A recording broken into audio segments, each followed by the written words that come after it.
everybody. Welcome back to our pre-launch virtual book tour for Talk to Me Nice. If you haven't gotten that book, you're definitely going to want to get it. That's what the cover looks like. It's so beautiful. If this is your first time joining us, thank you so much. If you joined us yesterday or you missed us yesterday, you can go on our YouTube page, Secure the Seat, and you can catch up on the conversation. I have a new book coming out just 7 days from now. It's my 4th book. And I'm so excited about this book because I call it my crossover album. I've focused 3 of my books on the experiences of women of color in the workplace. And even though there's still themes of that, because trust is universal, trust is for everybody.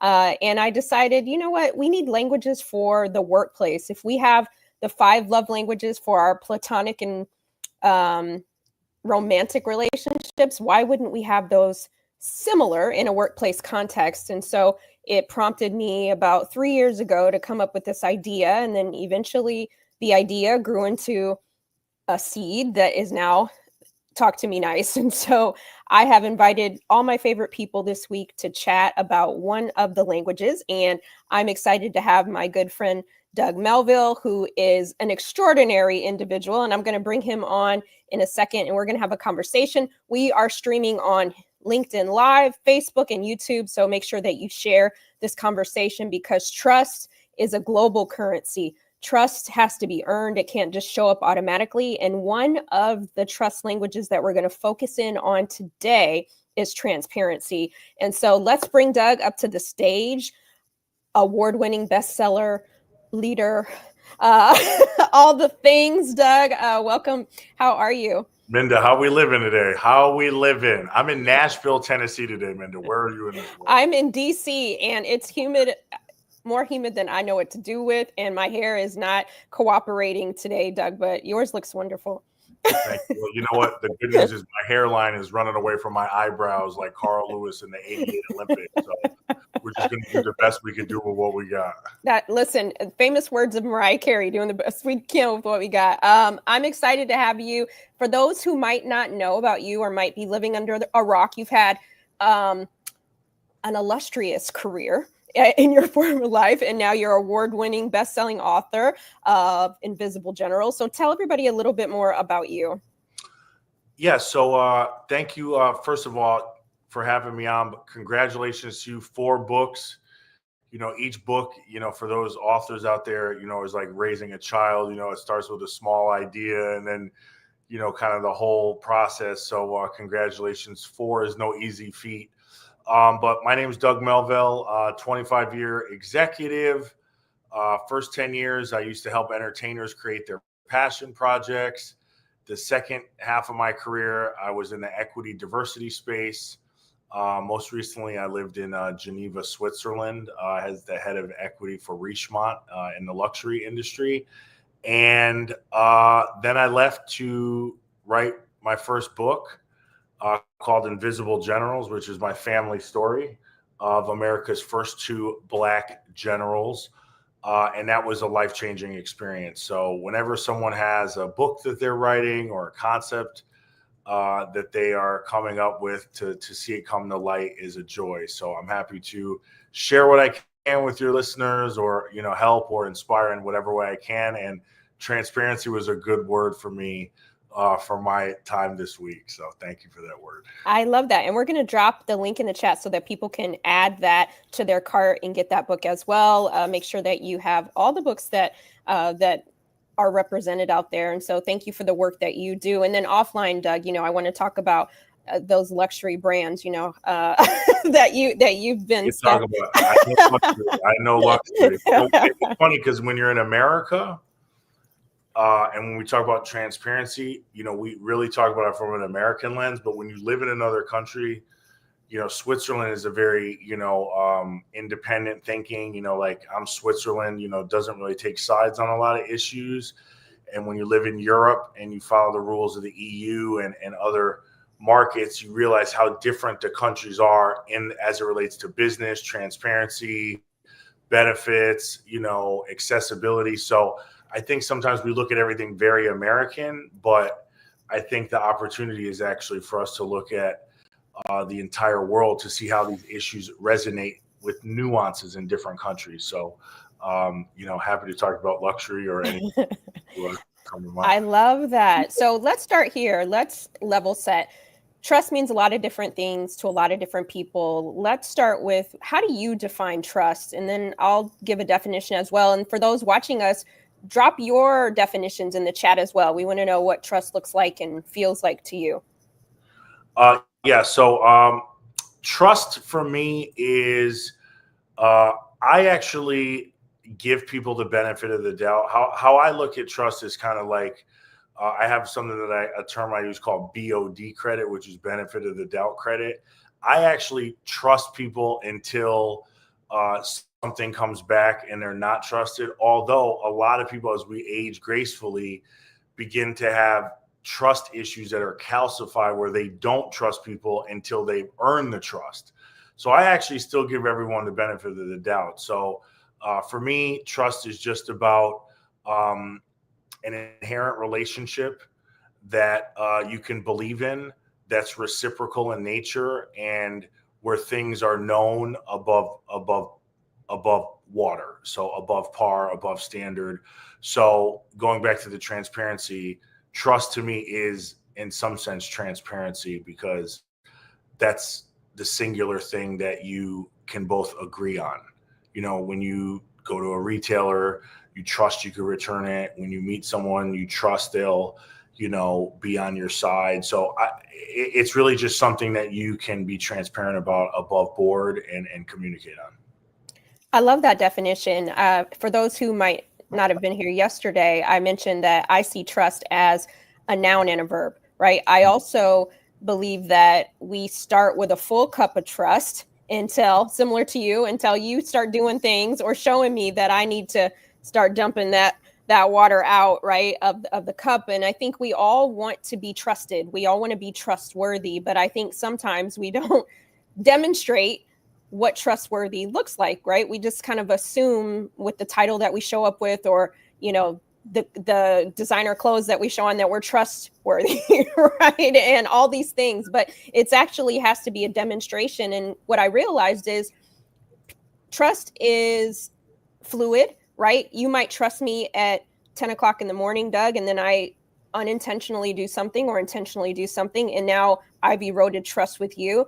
And does it mean that I'm not trustworthy, or does it mean that we need to have a conversation? And so that was the kind of the impetus for even having this book written, is because trust erodes in the small moments, the quiet moments, right? It's not always the grand acts of betrayal, right? Like the layoffs or the reorgs, but it's we're on a Zoom call and you're talking to me about something important and I have my camera off, right?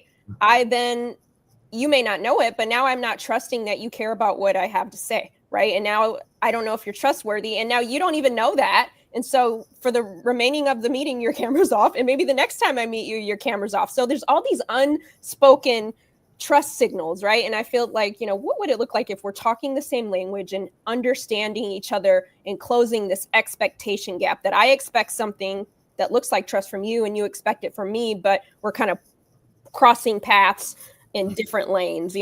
Curious your thoughts just on that.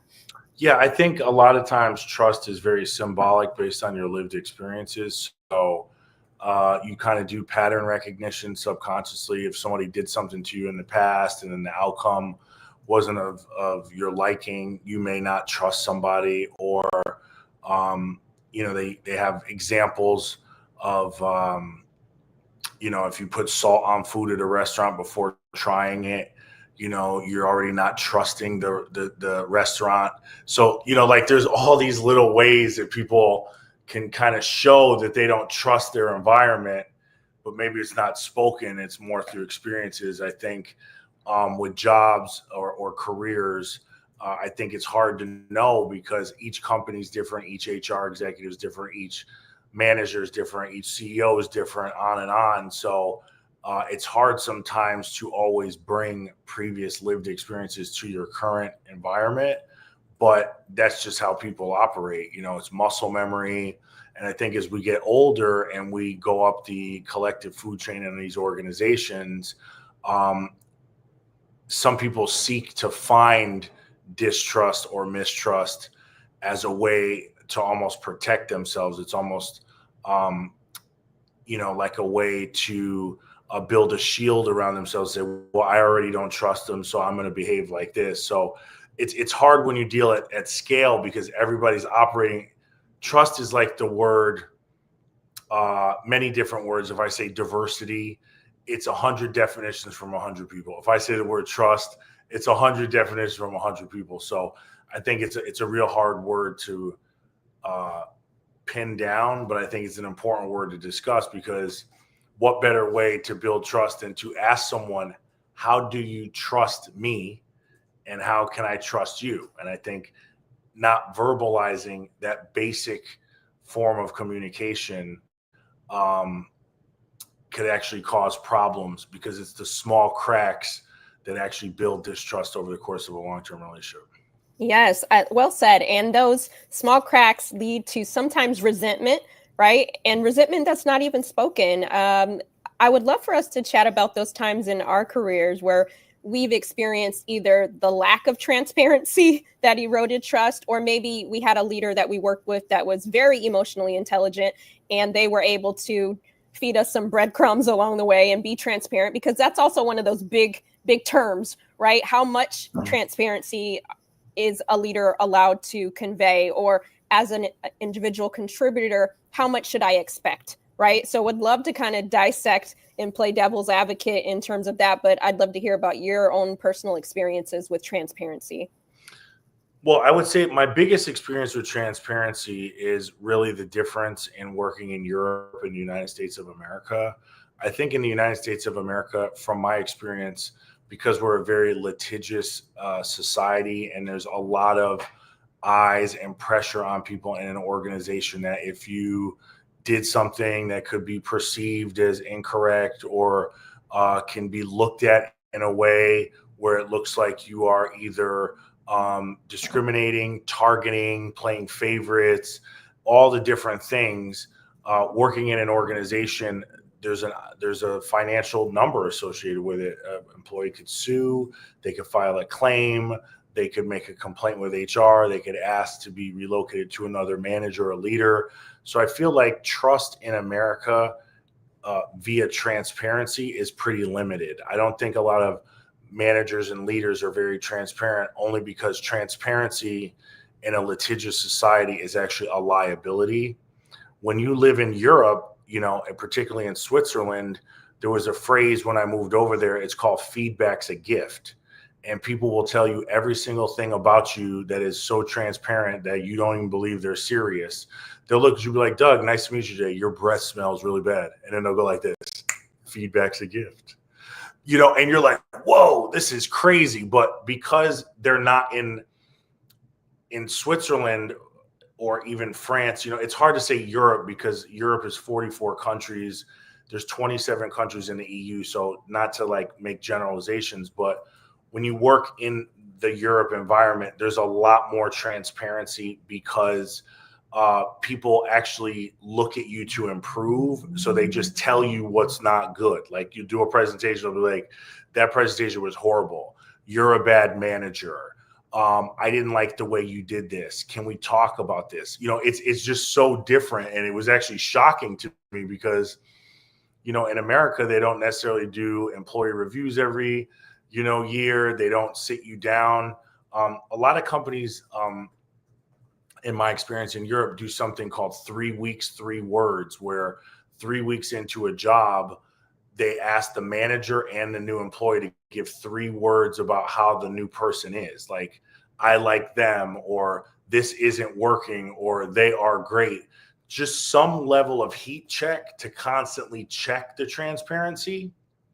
Where in the United States of America, I feel like you could sit in the corner and you could, okay, thanks, LinkedIn user. You could sit in the corner and people will just treat you like that guy from Office Space with the stapler. And you just keep walking by the guy. The whole building blows up. The guy's still there. They don't know if he's on payroll. It's a whole different environment. So I think where you work is really dependent on how transparent it's going to be from a nation, and then also the company, and then also the leaders. So I just think in America, transparency is has become more and more limited and challenging, particularly in the litigious society that we work in. Yeah, thank you for giving us that global perspective, because the one thing that really, I guess, sparked my interest in just trust is because even though we might have different definitions for it, it might be present one moment and gone the next, or rebuilt the next day. We all know what it feels like when trust is present, and we all know what it feels like when it's gone, right? That's a universal feeling. That's a universal language. As a Black woman, I know what it feels like when trust is there, and you as a Black male know when it's know what it feels like when it's gone, right? And we appreciate, I feel, at least for me, I'll speak for me, I appreciate in my personal life and my professional life when people are transparent. And transparency doesn't necessarily mean that I need to know everything from A to Z and what's coming next Tuesday at 12:59. But transparency is also saying, okay, I'm not going to forfeit my integrity for somebody else's dignity. And I'll give you an example of that.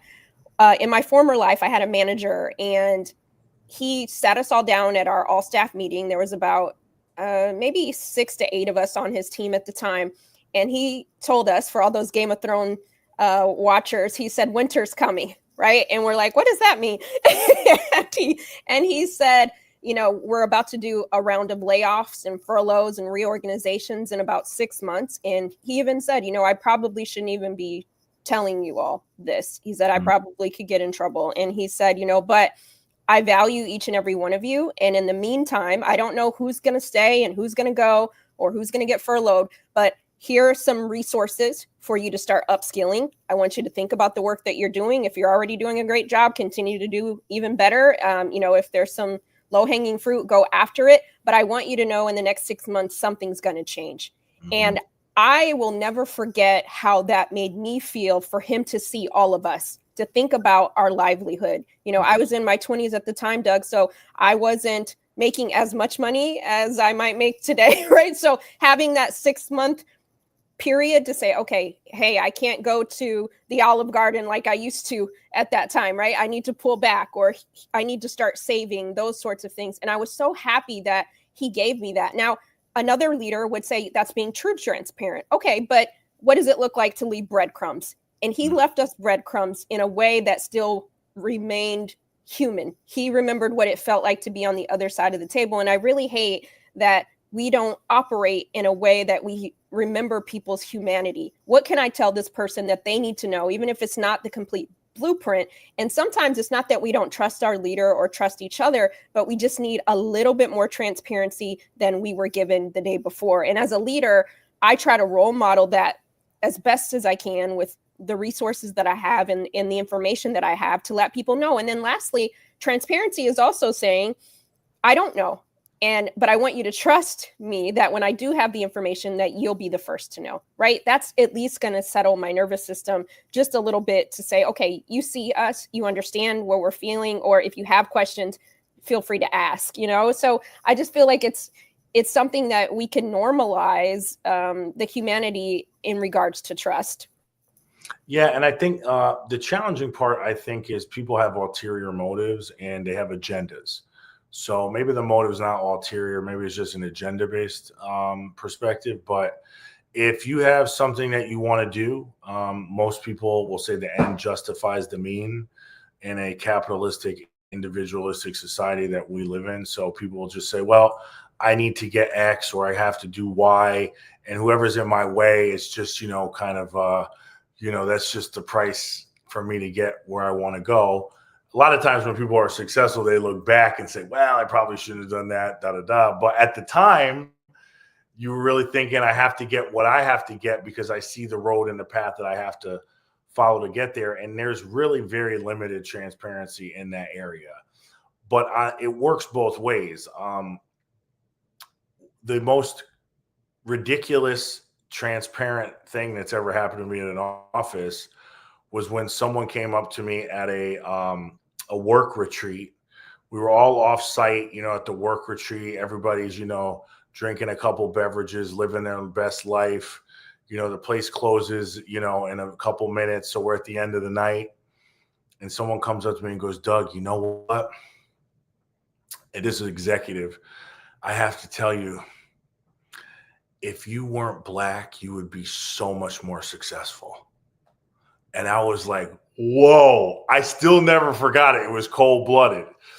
And I still remember who it was. I still remember where we were. Like, it was one of those things. And the thing is, I feel like the woman was actually being honest. I mean, in her lived experience, that was a very honest thing to say. I was at a holiday party once, and some woman came up to me and she goes, if we didn't work together, I would be barefoot in the kitchen. Basically it was, she had too much to drink. But the point about it was that was transparency and something that I actually didn't take that serious, but other people around me heard it and they took it very serious. So like sometimes people are transparent in a way that's not malicious, but things are said in these environments. And when you're a diversity officer, I think one of the things is that if they're willing to tell you this, who knows what they're telling other people, because by the time they get to you, if they're over here slinging this comedy, then, who really knows? But I don't look at it as something. I think when you're a diversity officer, I know there's been like so much change in this industry recently, but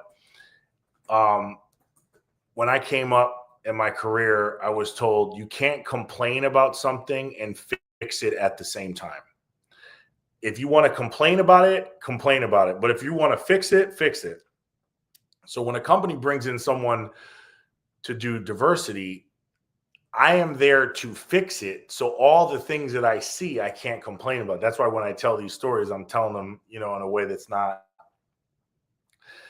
from a place of disdain, but just a place of just, everyday reality. So I think the transparency for me just comes out in a way where it's good and bad. You're the best employee, but we can't pay you because we have salary bands, so we can't increase your pay. You're the worst employee, but we have to keep you here because we have a hiring freeze and, we just can't replace your role. So it works so many different ways. And I think that's why it's hard to know where a company should lean into it, or a manager, because they don't know how it's going to be received by the other person, because saying these things is opening up something that could be risky when you maybe are trying to help somebody, but actually the way you're delivering it could be received incorrectly, where it actually ends up hurting somebody. Like the woman who was talking about, I would have been much farther along, if I was white. I don't really think she meant anything bad by it. I mean, I don't think the woman really knew one thing from another. I'm just saying, no, I can't complain about something and fix something if I'm at the job to do a specific role.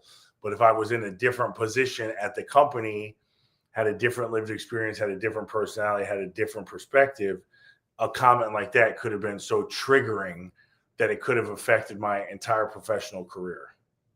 I'm glad that you said that. Thank you for your vulnerability and for your transparency on those stories. And I think when we think about how we want to be transparent, or we want someone to be transparent with us, again, keeping trust at the center. If I'm going to be too transparent, is this going to erode trust or enhance trust? Right. Mm-hmm. And for you, maybe the comment that the executive said, it didn't do anything to you. You still soared, but to somebody else, that could have been the straw that broke the camel's back. Right. Totally. And so part of Talk to Me Nice is saying, okay, when that straw does break the camel's back, how do I have a conversation with that executive so that they don't continuously be transparent in that way, right? But transparency is not always the bad and the bad things. It's also being transparent about how do we promote within, right? What are the salary bands? Do we have pay transparency? How are we doing? How is it that I always meet expectations in the performance evaluation, but Doug, you needs improvement, whatever it is, right? Let's be clear about how we're evaluating, not just these arbitrary rules and procedures and policies. And I think that's where trust can be ushered in through transparency, where it enhances trust instead of eroding trust. Like being mean and kind of nasty to people, or just saying these offhanded jokes, that's not enhancing trust. That's not the transparency that you were hoping that she would foster with you. Right. Right. And I think, another thing is interesting enough, you talk about pay, equal pay. I was at a company, we went through the process for equal pay certification among men and women. Actually, it's the second time in my career that I've gone through this process at a company. And what was very interesting about it was how you communicate that. So when you say you want men and women to get equal pay for equal work, everybody says that's a great idea theoretically. But then when you actually have to address someone who's gotten less pay for equal work, how do you address them? Because you're now telling them transparently, we have done this evaluation or audit, and we have found out that you are getting less money. Now, the first time that I went through this exercise, Minda, when we told people we're going through equal pay certification, these women were coming to HR like it was, all day, every day. Oh, I know, he's getting paid more than me. I know he's getting paid more than me. Da, da, da, da, da. When we finished the evaluation, Minda, there was pay discrepancy between men and women doing the same job, but every single woman was getting paid more than the man. But not one man went to HR and said, I know I'm getting paid less than Minda. But there was a load of women that went to HR saying, I know I'm getting paid less than Doug. But actually, when you did the evaluation, the women were getting paid more than the men. So I think it's a tricky thing with this, because now the perception is flipped. So without the transparency, the assumption was you're taking advantage. But then with the transparency, and it was like, well, are you going to take less pay now, or we got to pay the guy more money? But then the question was, how do you deliver that the guy is getting paid less money? So if you make an announcement about it, then it looks bad. So it's almost like the invisible transparency or whispering transparency or, covert transparency. Because if the company goes out and says, we have an announcement to make, we have paid $8 million a year more into salaries so men and women can get equal pay, then everybody goes, you see, I knew these guys were ripping me off. But if you just do it quietly and fix the problem, so also the message of transparency, but also the messenger, and then how it's delivered also matters as one of the ways you can successfully operate with this language. Listen, and you hit it on the head. And we talked about it a little bit yesterday in the conversation with Dr. Franco, but it's not what you say, but how you say it, right? And how we disseminate this information. But another point about gender in the workplace is historically women have been underpaid, right? Mm-hmm. And so there is this assumption that mm-hmm. we are getting paid less than men because we make X on a dollar than men. Mm-hmm. Historically. And so the trust, right? How do we, if there's these assumptions that we're not being transparent, we're not paying women accordingly. And I'm glad in your environment that was brought to the forefront, but there's a lot of places where that isn't true, right? But it's still in the back of our heads. I know this is right. And so again, that's why trust is so important, because it's all these unspoken conversations or fear of having certain conversations. And I think that it's important there's levels to the transparency, right? And not everybody needs that. And that's why the trust language is so important, because I might need transparency, whereas you don't need that same. You need something else, right, to establish trust, right? Exactly. I want to say there was a saying my dad always told me when we were growing up is, Doug, no one gets paid their worth. They get paid what they negotiate. So for me, equal pay was never something that I thought of, because I believe that saying. I actually don't believe anybody gets paid their worth. I believe people get paid what they negotiate. Now you could argue that, companies have more power and it's unequal and da-da-da-da-da. But the reality of the situation is, if you didn't want to take the job at the pay, you vote with your feet and you don't take the opportunity. And if you take the opportunity, you have to agree that you are going to commit to that role until you don't. But the other side of transparency, there's a story, it hit the news, maybe 6 months ago. eat at Chick-fil-A. No love or hate for Chick-fil-A. I enjoy the chicken sandwich. But Now, some people, you just said that, Doug, and now some people are saying, can we trust Doug Melville? Because he eats I know. We trust him. He eats Chick-fil-A. But there was an interesting thing. In transparency, they would put all the ingredients of their food on their website, and then somebody, a nutritionist or someone, screenshotted it and showed how many ingredients were in the classic chicken sandwich. It was something, I don't remember the exact number. I think it was like 72. And then everybody's like, 72 ingredients in a chicken sandwich, da da da da da. So what did Chick-fil-A do? They removed the ingredients from their website. So it's like sometimes when you're trying to be transparent, which they were trying to do, you could put it out in the universe, because fast food companies don't have to list ingredients like packaged good companies in the supermarket or retail environment. But then when someone calls it out, you then pull it back. So the transparency is kind of